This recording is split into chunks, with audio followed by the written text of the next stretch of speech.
Olá, tudo bem? Vamos a mais um vídeo, dando continuidade à apostila sobre será que Cristo e Yeshua, ou Jesus de Nazaré, foram os mesmos? Eram os mesmos? E agora eu quero ler o capítulo 10, um adendo sobre a antropologia do Filho do Homem, segundo Hebreus capítulo 2. E, com base nisso, entendemos que os seres humanos são iguais, são semelhantes a Jesus de Nazaré. Ou seja, Jesus de Nazaré tinha um corpo, tinha um fôlego de vida, uma alma, uma vida. E essa vida regida pelo cérebro. E ele era inspirado por Cristo. Ali estava o verbo, como se fosse o verbo, um véu que revestia Cristo. Eu tenho um espírito, você tem um espírito. O nosso espírito não, nosso espírito é filho de Deus, filho de Cristo. Entenda? O nosso espírito é. O espírito de Yeshua era o espírito de Cristo. Consegue entender? Era o espírito de Cristo. Ele não entra. O espírito é santo, puro, imaculado, ele não entra nesse corpo, porque o santo não se mistura com o profano.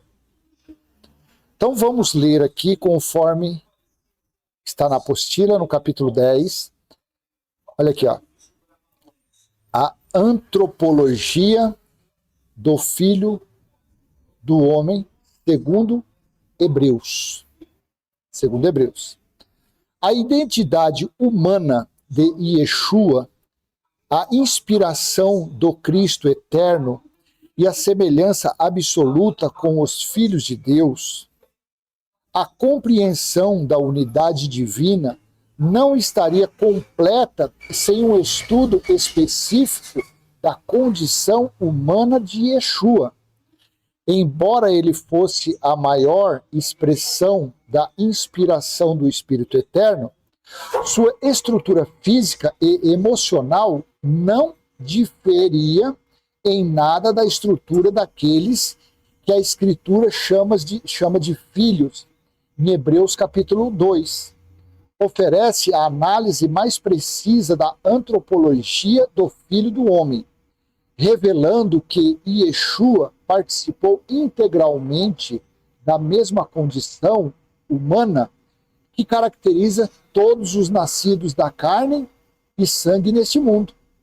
O autor da epístola afirma com exatidão, visto que os filhos têm participação da carne e do sangue. Os filhos não são os da carne e do sangue. Os filhos que são os espíritos têm participação comum de carne e sangue. Ele também participou das mesmas coisas. Ele quem? Yeshua, Jesus de Nazaré. Ele também participou das mesmas coisas. Veja que Apolo deixa claro que os seres humanos são semelhantes a Jesus de Nazaré. A expressão das mesmas coisas, tom ao tom, no idioma original, elimina qualquer possibilidade de pensar que Yeshua fosse portador de uma carne especial, celestial ou não sujeita à corrupção. Ele não veio com um corpo divino, veio com um corpo igual ao dos filhos, carne terrena, sangue humano, alma viva, capaz de sentir dor, alegria, angústia e alívio. A encarnação não foi a divinização da carne, mas a manifestação da inspiração eterna sobre a carne. Esta afirmação é reforçada quando o texto diz convém que em tudo fosse semelhante aos irmãos. Em tudo, estrutura biológica, desenvolvimento emocional, limite físico, capacidade cognitiva, sensibilidade psicológica, e necessidade de crescimento. O corpo de Yeshua não era um corpo glorificado. Ele chorava, sentia cansaço, tinha fome, experimentava sono, fraqueza e até angústia mortal. A semelhança é absoluta, porque seu corpo não era exceção à humanidade, era a humanidade em sua plenitude. O Espírito Eterno que inspirava os profetas é o mesmo que inspirava Yeshua. Não havia fusão de essência, mas unidade funcional e revelacional. O Espírito não estava contido dentro da carne, porque o Espírito Eterno é imaculado e não se mistura com a matéria corruptível.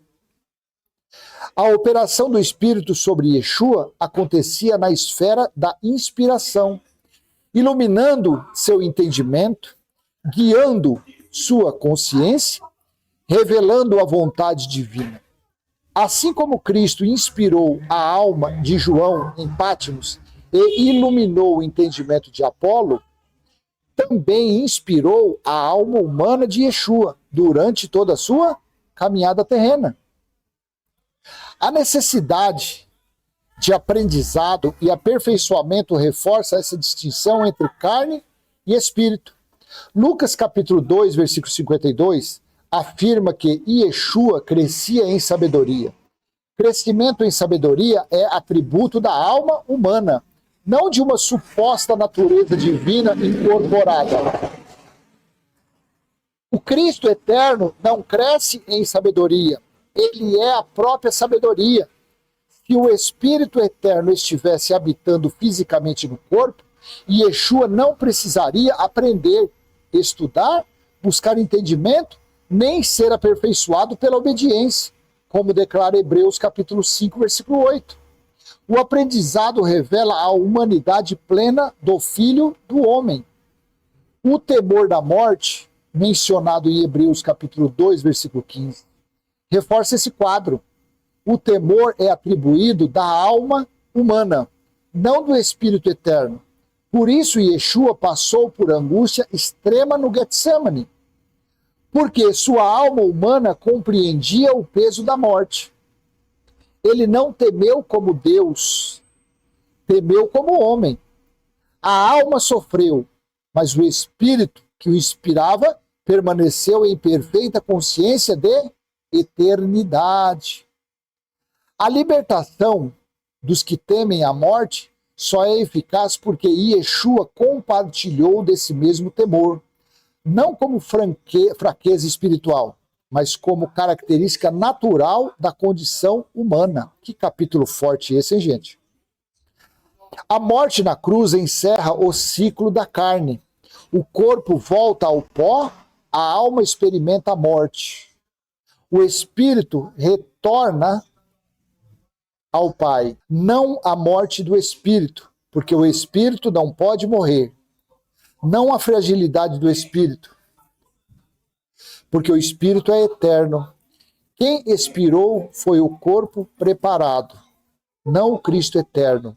Quando Yeshua diz, Pai, nas tuas mãos entrego o meu espírito, ele entrega o espírito humano ao espírito eterno. Não uma segunda pessoa divina a outra. A entrega é do humano ao eterno, do temporal ao imortal. A ressurreição revela a distinção definitiva. O corpo humano ficou para trás. O Cristo eterno se manifestou sem véu. O Cristo que aparece após a ressurreição já não é reconhecido de imediato, porque suas manifestações não são mais materiais, mas espirituais. Ele é visto, mas não como corpo humano. Ele aparece e desaparece, atravessa limites físicos, se manifesta quando quer e se oculta quando deseja. A ressurreição não transformou o corpo em divindade. Ela revelou o espírito sem a limitação da carne. Assim, a antropologia apresentada por Hebreus 2 é o fundamento técnico que explica a obra divina. Yeshua não foi Deus encarnado em sentido ontológico. Foi o homem inspirado pelo Deus eterno em sentido revelacional. Ele viveu como nós, sentiu como nós, aprendeu como nós, sofreu como nós e morreu como nós. O Espírito que o guiava é o mesmo Espírito eterno que hoje ilumina o entendimento dos filhos. A obra não dependeu da fusão entre a carne e divindade, mas da perfeita obediência da alma humana à inspiração do Espírito eterno. Com isso, compreendemos que Yeshua foi igual aos filhos da carne, mas superior em inspiração. Ele é o modelo de como o Espírito eterno pode manifestar sua glória por meio de vasos humanos. O que distinguiu Yeshua não foi o corpo nem a alma, mas a medida da revelação que ele recebeu. E quando a carne caiu, o Cristo eterno foi revelado em glória, inaugurado para todos os filhos o caminho da consciência espiritual e da vida eterna. Então veja, esse capítulo 10 está nessa apostila maravilhosa de 109 páginas. Capítulo 10, tem o capítulo 1, 2, 3, 4, 5, 6, 7. Essa apostila é riquíssima para entendermos que Jesus de Nazaré, ou Yeshua, ou Filho do Homem, foi um véu, que naquele véu tinha uma alma, tinha uma vida. Alma, vida. E que foi inspirado pelo próprio Cristo. Aquele corpo foi preparado para Jesus de Nazaré, como está no decorrer da apostila. Mas eu peguei aqui o capítulo 10, é uma antropologia, é a semelhança que o ser humano tem com Jesus de Nazaré. Tá bom? Então eu deixo com você essa mensagem. Espero ter sido útil. Se foi, eu peço que você venha curtir, comentar, compartilhar, se inscrever, ativar o sininho. E se você tiver interesse em ter essa apostila, basta você ir aqui na descrição do vídeo, tem o link para o blog, onde ela está, e também tem o número do nosso WhatsApp. Você pode entrar e pedir pelo Zap também, tá bom? Não é caro, não estou vendendo, estou pedindo apenas uma contribuição de R$10, se você puder ajudar. Para a gente pagar equipamentos, para a gente pagar material, né? Porque a apostila não é feito da água para o vinho. Você tem que estudar, você tem que ter conhecimento. Então é isso que a gente pede, apenas uma contribuição, se você quiser. Ah, mas eu não tenho nenhum centavo. É só você falar comigo, eu mando para você. Para você o que eu quero passar é o entendimento adiante. Tá bom? Quem pode ajuda, quem não pode, não precisa ajudar. Só de aprender, de entender, já é o pagamento. Tá bom? Um excelente término de sexta-feira, um excelente final de semana e até o próximo vídeo, se assim o Pai do nosso Espírito permitir. Um abraço, tchau, tchau.